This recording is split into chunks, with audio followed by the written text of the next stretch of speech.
Allez, donc, Apocalypse 12.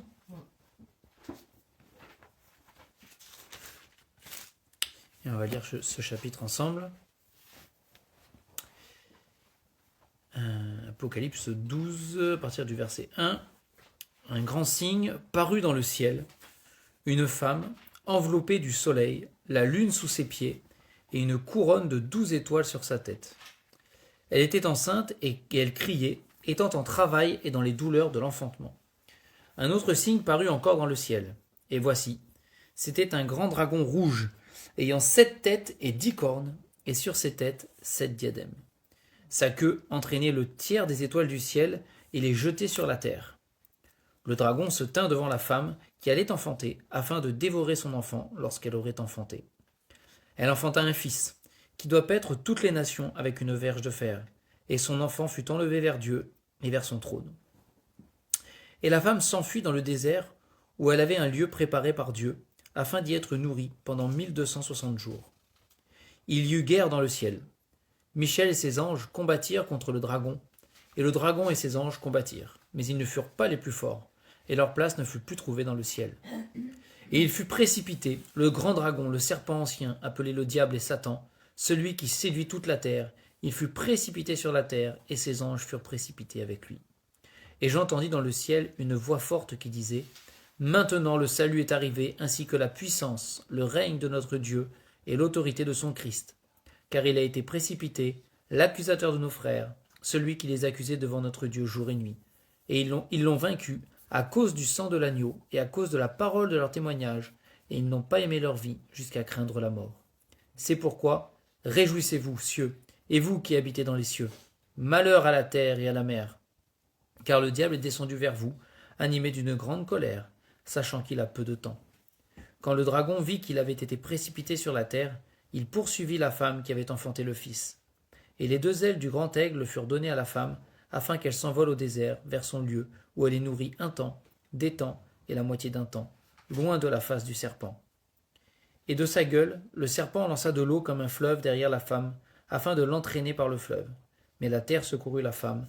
Elle ouvrit sa bouche et engloutit le fleuve que le dragon avait lancé de sa gueule.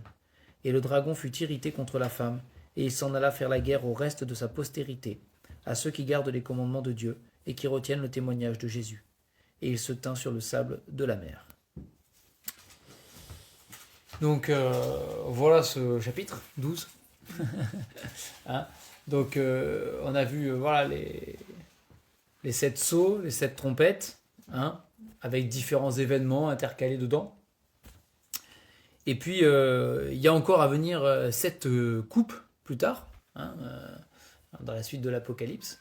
Mais Jean, à la suite de la 7e trompette, il a cette vision, d'accord, avec beaucoup de signes, beaucoup d'images, beaucoup de descriptions quand même aussi, hein, qui sont là. Et la première chose qu'il voit donc, c'est dans le ciel, il voit une femme, hein, avec le soleil, enveloppé du soleil, il y a la lune sous ses pieds, une couronne de 12 étoiles sur sa tête.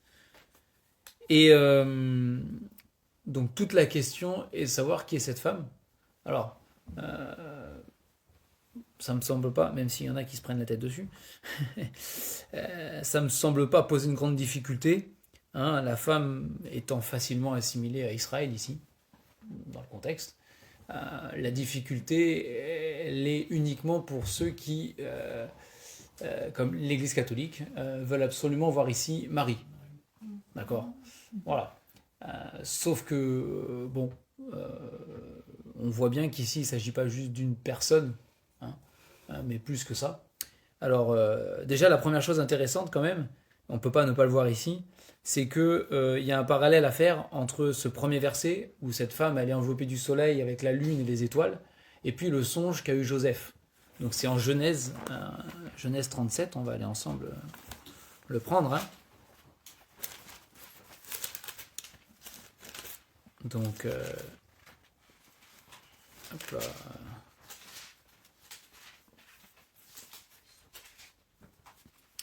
Donc Joseph, fils de Jacob.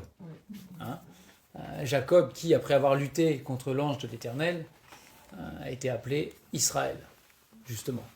qui est le père de la nation d'Israël, qui a donné naissance aux 12 tribus. Et donc, ici, en Genèse 37, on a, alors on va lire à partir du verset 5. Joseph eut un songe, et il le raconta à ses frères qui le haïrent encore davantage. Il leur dit, écoutez donc ce songe que j'ai eu. Nous étions... ah non, ça c'est celui des gerbes, attendez.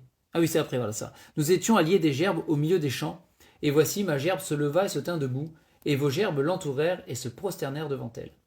Ses frères lui dirent, est-ce que tu régneras sur nous? Est-ce que tu nous gouverneras? Et ils le haïrent encore davantage à cause de ses songes et à cause de ses paroles. Il eut encore un autre songe, et il le raconta à ses frères. Il dit, j'ai eu encore un songe, et voici, le soleil, la lune et 11 étoiles se prosternaient devant moi. Il le raconta à son père et à ses frères. Son père le réprimanda et lui dit, que signifie ce songe que tu as eu? Faut-il que nous venions, moi, ta mère et tes frères, nous prosterner à terre devant toi? Et puis après, il y a la suite de l'histoire. Et songe qui va s'accomplir quand Joseph sera à la tête de l'Égypte, plus tard, et qu'ils viennent se prosterner devant lui. Toute la famille, pour le coup. Toute la famille. Mais ici, voilà, dans le songe qu'a eu Joseph, le soleil, la lune, c'est le père et la mère, et les 11 étoiles sont les 11 frères. D'accord? Il s'agit du peuple d'Israël. Alors c'est le début du peuple d'Israël parce que c'est le commencement, après ils vont être plus nombreux, mais il s'agit bien de la nation d'Israël derrière. Ne peut-on pas dire que c'est l'Israël de Dieu, celui auquel les chantiers ont été greffés, formant par là l'Église? Ah non, je pense pas que ce soit l'Église, là, justement. Alors là c'est spécifique, le lien il est vraiment fait avec Genèse, là. On est vraiment sur le peuple d'Israël. Je pense que pour moi ce serait comment dire, aller plus loin que ce que dit le texte ici, à mon avis. Surtout que si tu veux voir à la rigueur des païens convertis dans le passage, ils se situent plutôt au verset 17 après. Et il y a une distinction qui est faite entre eux et ceux qui croient et qui retiennent le témoignage de Jésus ici. Donc du coup, voilà. Je pense pas. Je pense qu'il s'agit vraiment de la nation d'Israël ici. Donc ici, cette femme est en Israël. Il est dit au verset 2 qu'elle était enceinte, qu'elle criait, qu'elle était en travail, dans les douleurs de l'enfantement. Alors, on va pas le faire là, mais il y a des passages dans l'Ancien Testament où Dieu, notamment dans Ésaïe 66 et dans Michée 4, où il dit à Israël qu'Israël souffre comme une femme qui va enfanter, etc. etc. Donc c'est une image, pas la première fois que l'image est prise. Sauf que ce qu'on voit dans la suite, c'est qu'il est question de la naissance réellement de quelqu'un là, donc c'est pas juste une image de souffrance. Et Paul par exemple prend aussi cette image, pas pour Israël mais pour la terre. Il dit que la terre souffre les douleurs de l'enfantement en attendant la révélation des fils de Dieu, etc. Et en attendant à cause du péché, la terre entière souffre par exemple. Mais ici là il s'agit plus que d'une image, parce qu'ensuite il est dit qu'elle enfante un fils. D'accord? Donc il semblerait que pour le coup, à partir donc les versets 12 jusqu'au verset 5, en tout cas, ce soit presque un résumé, on va dire, ou enfin un résumé très très résumé de la vie d'Israël, mais l'idée c'est que ça s'est passé avant. D'accord? C'est le peuple d'Israël. Du peuple d'Israël est sorti le Messie. À l'époque où Jean a écrit même, c'était voilà, Jean l'avait vu, c'était Jésus-Christ, c'était le Messie. Donc c'est pas quelque chose à venir, là, c'est quelque chose qui est déjà fait, qui s'est passé. Ce qu'on apprend ici, c'est que il y a un autre signe dans le ciel qui apparaît. Donc il y a deux entités ici. Il y a la femme, Israël, et il y a une autre entité qui est le dragon. D'accord? Donc ce sont avant même la naissance du fils. Il y a cette entité qui est là. Et ce dragon, alors on le sait, c'est Satan. Ça nous est dit un peu plus loin de toute façon. Le dragon, le serpent ancien, appelé Satan, le diable. Donc on sait que c'est Satan. Et donc dans le ciel, il y a un autre signe, il y a ce dragon qui représente Satan. Il est dit qu'un tiers qu'il entraîne avec sa queue un tiers des étoiles. Hein. Sa queue entraînait le tiers des étoiles du ciel et les jetait sur la terre. C'est en partie, surtout grâce à ce verset, qu'on pense, qu'on suppose, que un tiers des anges a suivi Satan dans sa rébellion. D'accord ? Sachant que les étoiles dans la Bible, parfois, ce sont les anges qui sont appelés les étoiles. Enfin voilà, c'est une image aussi des anges. Donc probablement, voilà. En tout cas, ce dragon rouge feu avec ses têtes, les 10 cornes. Alors les 10 cornes, voilà, ça rappelle aussi dans Daniel, ça rappelle les fameux rois, ça rappelle beaucoup de choses, les diadèmes, etc. En tout cas, avec sa queue, il entraîne les 7 étoiles, le tiers des étoiles, et il les jette sur la terre. Ok. Donc possiblement donc les démons, ici. Et au verset 4 à la fin, il se tint devant la femme qui allait enfanter afin de dévorer son enfant lorsqu'elle aurait enfanté. On voit qu'il y a inimitié entre le dragon et la femme. Entre le dragon et Israël, il y a, depuis toujours, guerre entre les deux. Le dragon est en guerre contre la femme. Il est en guerre contre Israël. Et ça a toujours été, de toute façon. Ça, pour le coup. C'est à partir du moment où Dieu s'est choisi Abraham pour faire de lui une nation puissante, pour faire de lui le peuple de Dieu à travers ses descendants, et particulièrement à travers lui faire naître le Messie plus tard, Satan a été en guerre. Il a toujours cherché, Satan a toujours cherché à s'opposer à Dieu. Et donc tout ce que Dieu va privilégier ou affectionner, Satan va chercher à le détruire d'une manière ou d'une autre. Et ça, c'est la réalité de l'histoire. De toute manière. Et le dragon qui poursuit la femme, Satan qui poursuit Israël, ça a toujours été. Ça a toujours été. Et là, il voulait dévorer l'enfant lorsque l'enfant serait né. Ça nous rappelle, donc c'est Matthieu qui nous rapporte cela, ça nous rappelle le massacre de ces enfants ordonné par Hérode après la naissance du Seigneur Jésus. Ce n'est pas... Alors oui, Hérode était un homme jaloux, oui, Hérode était un homme cruel, un peu mégalo et psychopathe sur les bords, mais ce n'est pas juste un fait historique. Il y a un combat qui est spirituel. Et ce n'est pas pour rien. C'est parce que Satan a cherché dès le début à se débarrasser de l'affaire. Et ici, c'est ce qui nous est dit, sous d'autres formes. Mais il se tint et il était prêt à dévorer l'enfant. Ça, c'est vrai. Et même, voilà, ils ont fui en Égypte. Joseph a été prévenu. Ils ont fui en Égypte. Mais il y a eu ce massacre quand même qui a été perpétué par Hérode. Et c'était quelque chose de dramatique. De dramatique. Mais voilà, Satan a cherché dès le début à exterminer ce fils. Et donc au verset 5, et c'est là que, voilà, là on voit, bon, là il n'y a pas de...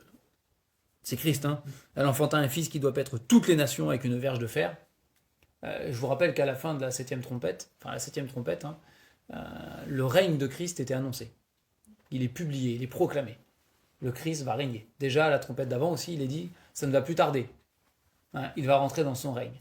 Donc le règne de Christ, depuis le chapitre, 1 ou 2 chapitres, déjà, il est présent, il est là, il arrive. C'est le moment. Et ici, on le rappelle. Cet enfant qui est né est celui qui va paître toutes les nations avec la verge de fer.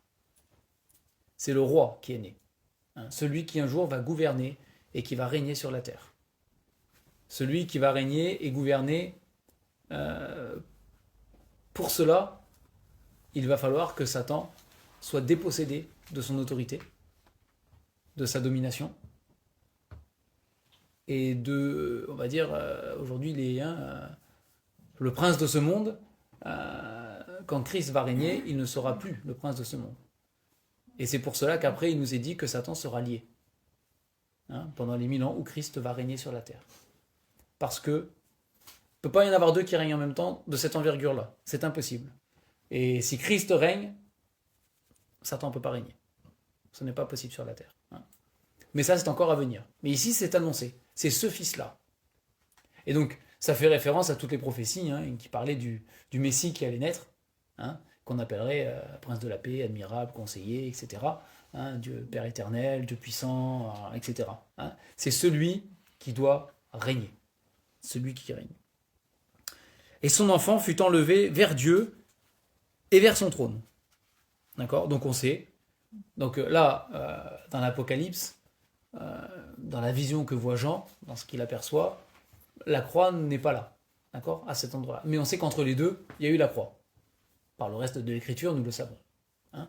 Donc entre le moment où il a cherché à dévorer l'enfant, et entre le moment où l'enfant, qui n'est plus un enfant mais un adulte, un homme, hein, est enlevé vers Dieu et vers son trône, entre les deux, nous avons la croix. Et la résurrection. Hein? Et puis, il est vrai qu'il est enlevé. Et le Seigneur, hein, c'est écrit, il est assis à la droite de Dieu. À la droite du trône de Dieu, pour le coup. Hein, dans les lieux célestes. Mais l'enfant est enlevé.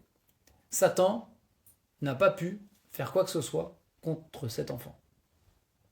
Même une fois grand, le Seigneur Jésus, hein, Satan est venu le voir et l'a tenté.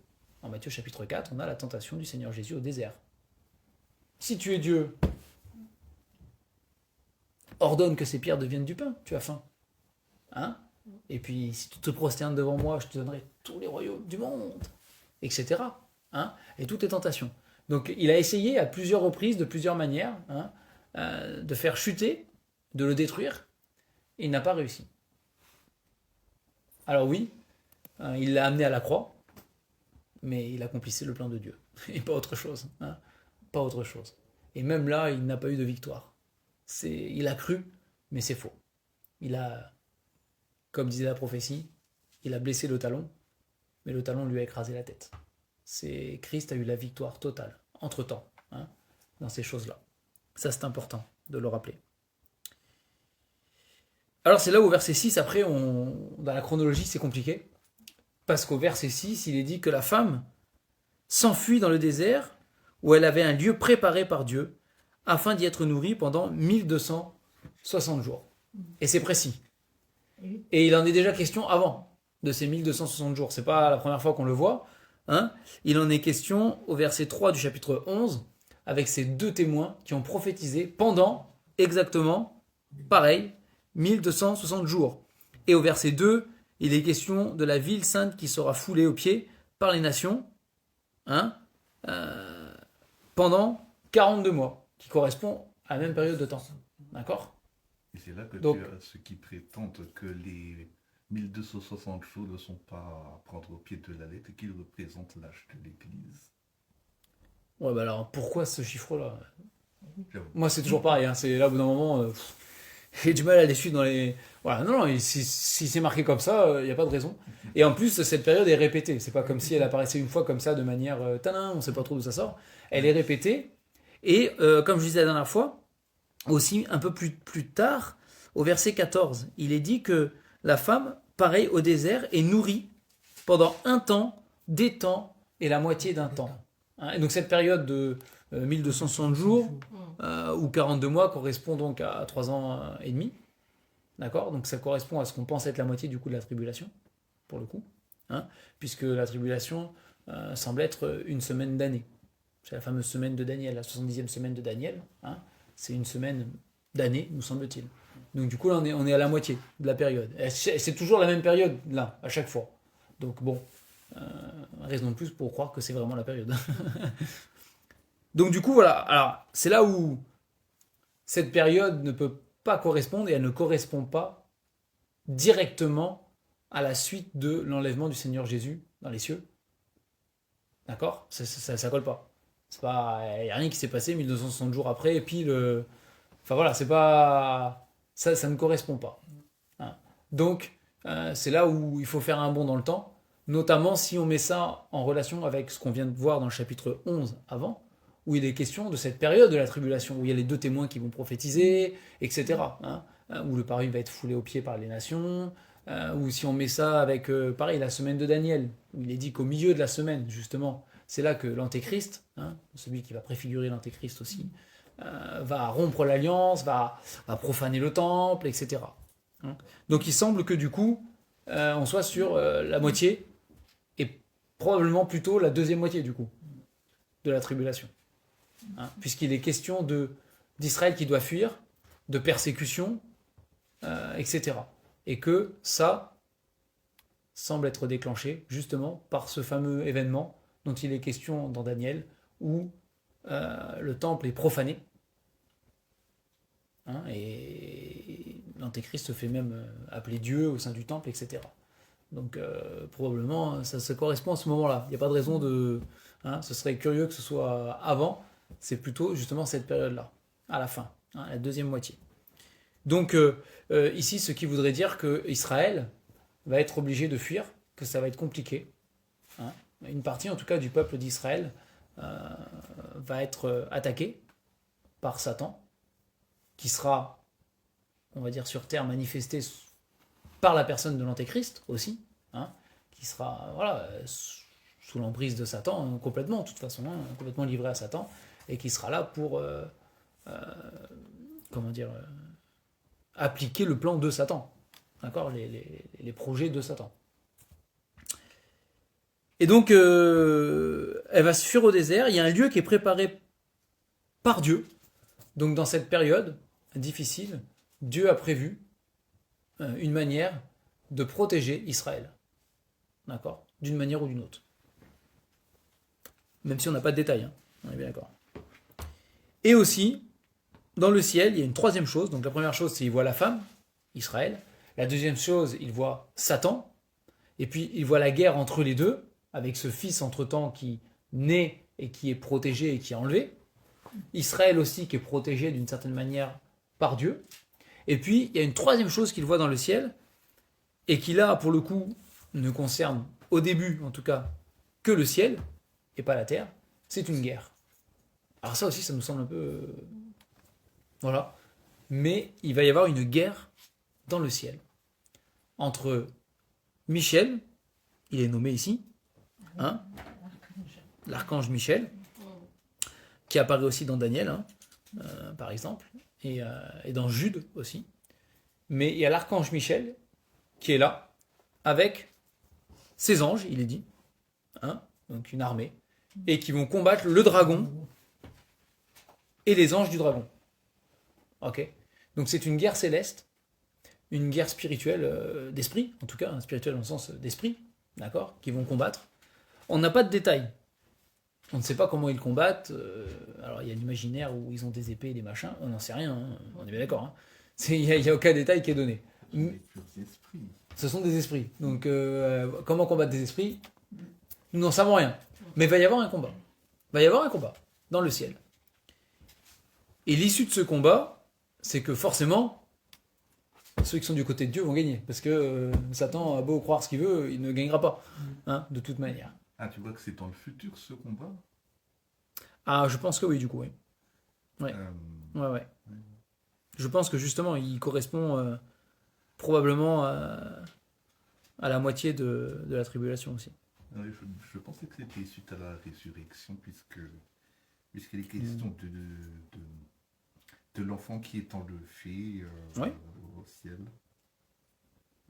Ouais, mais regarde, tu vois, la femme qui est emmenée au désert juste après, et pendant 1260 jours, ça ne semble pas coller directement à la résurrection non plus, quoi. Donc je pense que là, on est plus loin. Je pense qu'on a fait un saut. En tout cas, le dragon et les anges, eux, ils perdent. Et justement, au verset 8, il est dit que parce qu'ils ont perdu, leur place ne fut plus trouvée dans le ciel. C'est pour ça que je pense que c'est plus tard. Au verset 9, il est dit « Il fut précipité, le grand dragon, le serpent ancien, appelé le diable et Satan, celui qui séduit toute la terre, il fut précipité sur la terre, et ses anges avec lui. » Et donc ici, il est dit que Satan est précipité du ciel sur la terre, avec ses anges. Comme si à partir de ce moment-là, où il y aura ce combat en tout cas, à partir du moment du combat et de la défaite, Satan est chassé du ciel et se retrouve cantonné à la terre, avec ses démons.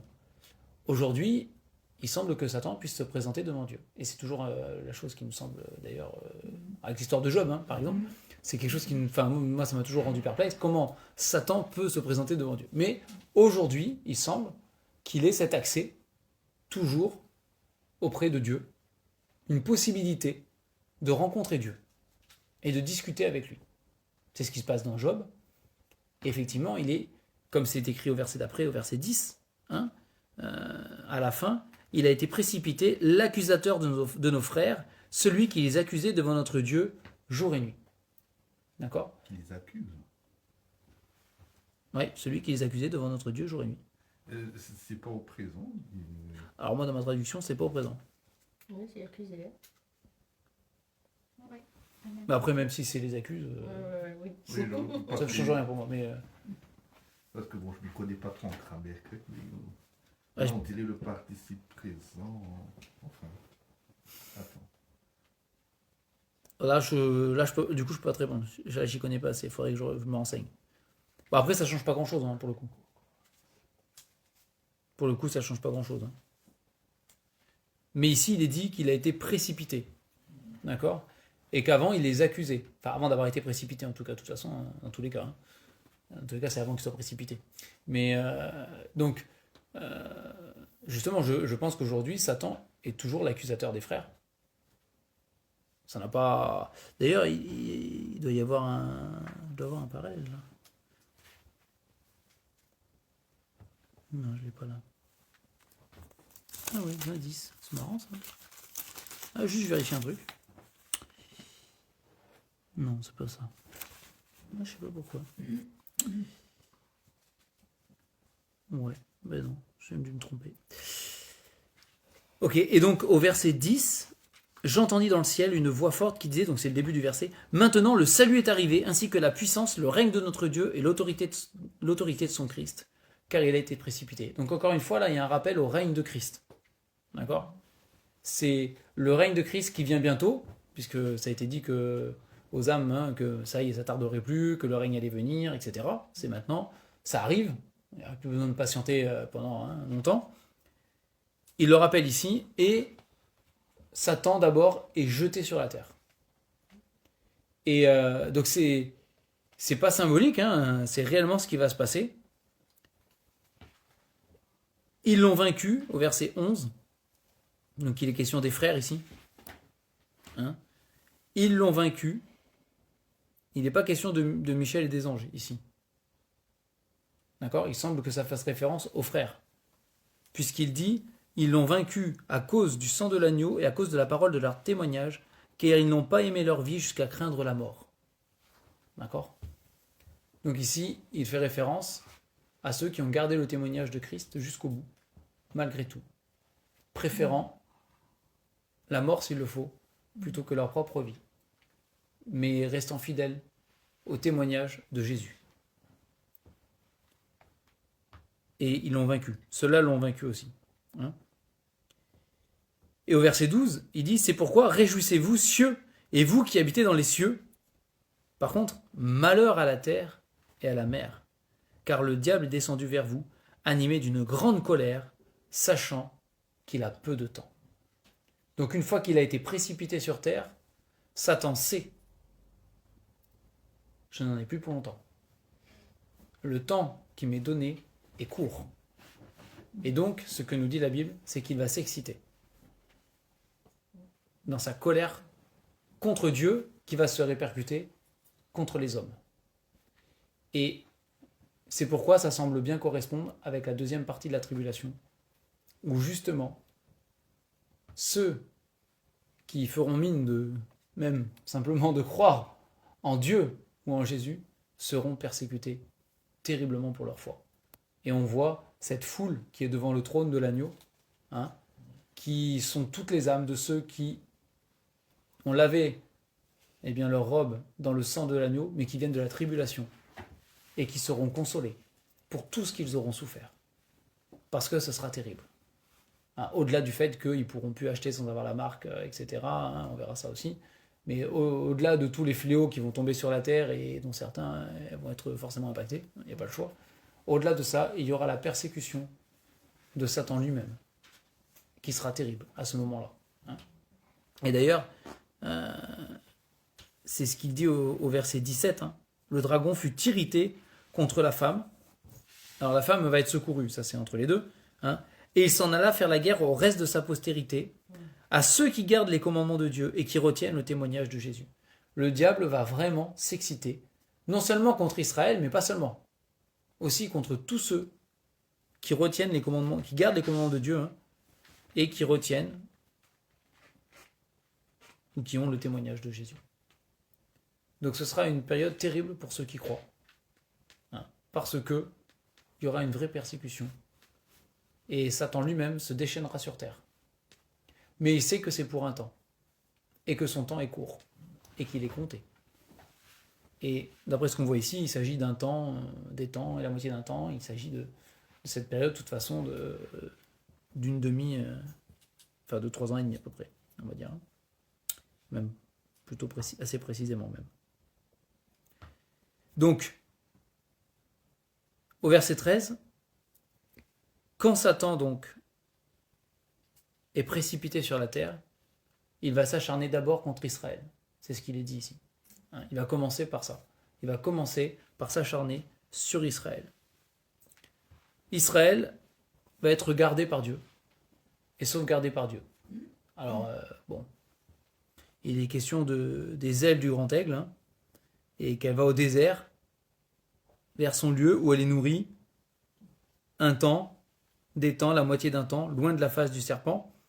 Donc c'est à mettre en parallèle avec le verset 6, hein, où elle s'enfuit au désert avec un lieu préparé pour Dieu, et pour 1260 jours, ce qui correspond à cette période-là. Hein. Alors après, il y a un truc un peu mystérieux, avec le dragon qui lance de l'eau. D'habitude, ça crache du feu, un dragon. Hein. Lui, il lance de l'eau pour engloutir la femme. Bon, pour le coup, il n'y aura probablement pas un dragon qui va ramper sur terre en crachant de l'eau. Il s'agit probablement d'une image ici. Je ne sais pas exactement à quoi correspond, je préfère pas dire de bêtises. Mais en tout cas, le dragon trouvera un moyen de faire disparaître Israël, et ça échouera. Parce que la terre va ouvrir sa bouche, il est dit, et engloutir la puissance, hein, que le dragon aura lancée contre Israël. Alors est-ce que ce fleuve symbolise des armées et que la terre va souffrir et engloutir les armées? Ce ne serait pas la première fois que ça arrive dans l'histoire de l'humanité. Dieu fait des choses, Dieu l'a déjà fait. Hein. Pourquoi pas? Peut-être, mais on n'a pas les détails non plus. Hein. Mais ce qui est sûr, c'est que Satan aura beau faire ce qu'il veut, là, il n'obtiendra pas la victoire de toute manière, comme jamais, de toute façon. Hein. Mais il n'obtiendra pas la victoire. Et on a l'impression que ça l'irrite d'autant plus. Hein. Tous les orgueilleux. Comme tous les orgueilleux, exactement. Hein. Tu viens de lui faire penser, mais en fait, c'est l'inverse de la sortie des Israélites hors d'Égypte à l'époque de Moïse. Oui, on peut dire ça. Ils ont traversé la mer, mais c'est la mer qui a englouti les armées de Pharaon. Ouais. Là, ça pourrait être là encore une armée comme une rivière qui pourchasse Israël. C'est possible. Hein. Et c'est la terre qui les avale. Oui, c'est possible. C'est tout à fait possible que ce soit quelque chose dans ce style-là, de toute façon. Ça, c'est de toute façon ici. Alors c'est là où c'est toujours pareil dans les. Mais il est question du dragon, de Satan, mais on sait que sur Terre, c'est l'Antéchrist qui sera l'acteur de ces choses, de toute façon aussi. Hein. Et d'ailleurs, au verset 18, c'est terminé par « Il se tint sur le sable de la mer », d'accord? Et au chapitre 13, qu'on verra une autre fois du coup, au chapitre 13, il y a la bête qui monte de la mer. C'est pas pour rien, nous on a mis des chapitres, mais normalement ça se suit. Hein. Et on a la bête qui monte de la mer, qui est l'Antéchrist lui-même, qui monte. D'accord? Donc bien sûr, l'Antéchrist sera l'acteur de ces choses sur la terre. Et ça semble bien correspondre effectivement au moment où l'Antéchrist va révéler son vrai visage et non plus être celui qui apporte la paix à tous et qui a séduit tout le monde, etc. Et qui a contenté tout le monde et même Israël et tout le monde et qui l'aura séduit, toutes ces personnes-là, jusqu'au moment où son vrai visage va apparaître. Et là, ça semble bien correspondre à ce moment-là. Ce moment où il va se déchaîner contre Israël et contre tous ceux qui, d'une manière ou d'une autre, auront le témoignage de Jésus ou les commandements de Dieu. Et donc ce sera une période qui sera relativement terrible, c'est vrai, mais d'un autre côté, on a quand même, en plein milieu de ce chapitre, le verset 11. Et le verset 11, c'est le verset 11 et l'espérance aussi, pour ceux qui vivront ce moment-là. Parce que, dans tous les cas, il est dit que ses frères l'ont vaincu. Ils ont vaincu. Ce diable, ce dragon va se déchaîner contre eux, mais ils l'ont vaincu à cause du sang de l'agneau, de la parole de leur témoignage, parce qu'ils n'ont pas aimé leur vie jusqu'à craindre la mort. Mais voilà, la fidélité à leur Dieu, qui a versé son sang pour eux, leur donne la victoire. Et ça, c'est quelque chose que Satan pourra faire ce qu'il veut sur la terre. Il peut même les tuer, les mettre à mort. La victoire qu'ils ont acquis en Christ, il ne pourra pas leur enlever. C'est impossible. C'est impossible. Et ça restera leur assurance et leur espérance, de toute manière. Ça, c'est une certitude. C'est une certitude. Mais en attendant, tant que Satan n'est pas précipité, il reste l'accusateur des frères, qui les accuse devant notre Dieu jour et nuit. C'est fort cette expression quand même. Il n'y a pas de repos. Il n'y a pas de repos. Pas de repos. Satan ne cesse de nous accuser devant Dieu, sans repos. C'est le moindre faux pas, le moindre tac. Et c'est sans cesse. Ça montre dans quel esprit il est aussi, mais sans arrêt. Il exploite toutes les failles qu'on peut avoir, tous les péchés qu'on peut commettre, toutes les choses. Il essaye de tout exploiter pour accuser jour et nuit devant Dieu. C'est fort, et nous savons que, comme dit l'apôtre Jean, petits enfants, si nous avons péché, nous avons un avocat auprès du Père. C'est Jésus-Christ, le juste. Et c'est notre avocat. Et nous savons que autant jour et nuit, Satan nous accuse devant Dieu, autant jour et nuit, nous avons celui qui intercède, qui plaide en notre faveur, qui est notre avocat. Et qu'il est là. Et c'est sans arrêt aussi. C'est jour et nuit, c'est H24, c'est sans fin, il n'a pas d'absence. Il n'y a pas un moment où il n'est pas là et puis Satan il prend le dessus parce que ça n'existe pas. L'accusateur des frères n'aura jamais le dernier mot. C'est notre avocat qui l'aura toujours. Et c'est Christ. C'est cet enfant qui est né et qui est appelé à régner sur les nations. C'est notre avocat. C'est celui qui plaide en notre faveur. Sans cesse. Sans cesse. Sans cesse. Sans arrêt. Et ça, c'est quelque chose qui est beau pour nous. C'est parce que sinon, bien évidemment, Satan aurait raison de nous accuser. Parce que nous sommes des pécheurs. Satan n'a pas besoin d'inventer même des choses. Nous sommes des pécheurs. Mais Christ a payé pour nous. Et sans arrêt, Christ le rappellera. J'ai payé pour lui. J'ai payé pour elle. Ça ne sert à rien. Tu t'épuises pour rien. C'est peine perdue. C'est peine perdue. Et ça, c'est quelque chose qu'il faut qu'on retienne pour nous aussi, et qui est beau. Qui est beau. Et on va s'arrêter là. Ça va.